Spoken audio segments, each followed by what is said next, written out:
Allahu Akbar. Ingat sahabat-sahabat, kampus Sungai Baru, tanah Melayu di tengah-tengah bandar KL, 500 nak pergi ke Menara Berkembar Kuala Lumpur tu, 500 meter. Weh, tanah ni mahal tuan-tuan. Tapi 2% keluasan tanah Melayu di tengah-tengah bandar KL ini gagal dipertahankan. Kan? Allahu Akbar. Agak-agaknya lah. Itu takdir Allah. Tanah Melayu bertukar menjadi Malaysia. Sebab kita Melayu memang takkan mampu pertahankan tanah kita sendiri. Cuba tengok isu Sungai Kampung Bau ni, mengata orang Melayu, bersepah orang Melayu bergaduh sesama kita. Allah, sedihnya. Dan bangsa lain melihat betapa rapuhnya hubungan kita sesama kita.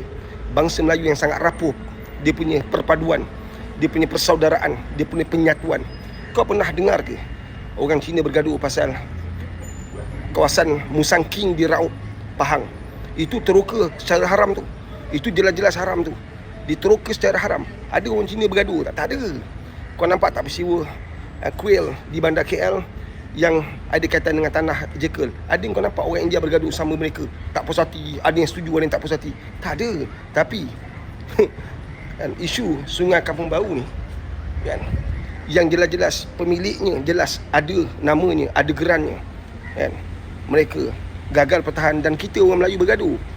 Yang menyokong, yang tak menyokong, Rafidah yang berjuang untuk tanah dia tu kan. Ya betul, dia bukan rumah yang kat tanah, dia rumah teres, tapi dia berhak untuk pertahankan kan, sebab dia orang Melayu. Tapi dia kena kecam, dia kena bantai. Siapa kecam, siapa bantai, siapa belasah dia? Orang Melayu. Nampak tak kan? Kita, penyatuan kita cukup lemah, cukup rapuh. Kerana 2% tanah tu kita gagal nak pertahankan, kemudian kita boleh bergaduh pula. Sebab tu orang lain dah boleh baca dah penyatuan kita, kekuatan kita, kualiti bangsa kita.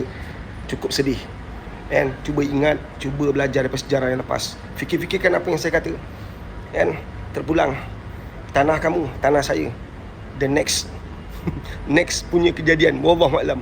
Man, kalau kita tak mampu pertahankan tanah kita, agak-agak siapa nak pertahankan tanah kita? And dah belajar daripada bangsa lain. Mereka bersatu hati untuk hak mereka, untuk aset mereka. And kita masih lagi bergaduh. 2% ni pun tak mampu bertahankan. Dah tak mampu, bergaduh lagi. Fikir-fikirkan.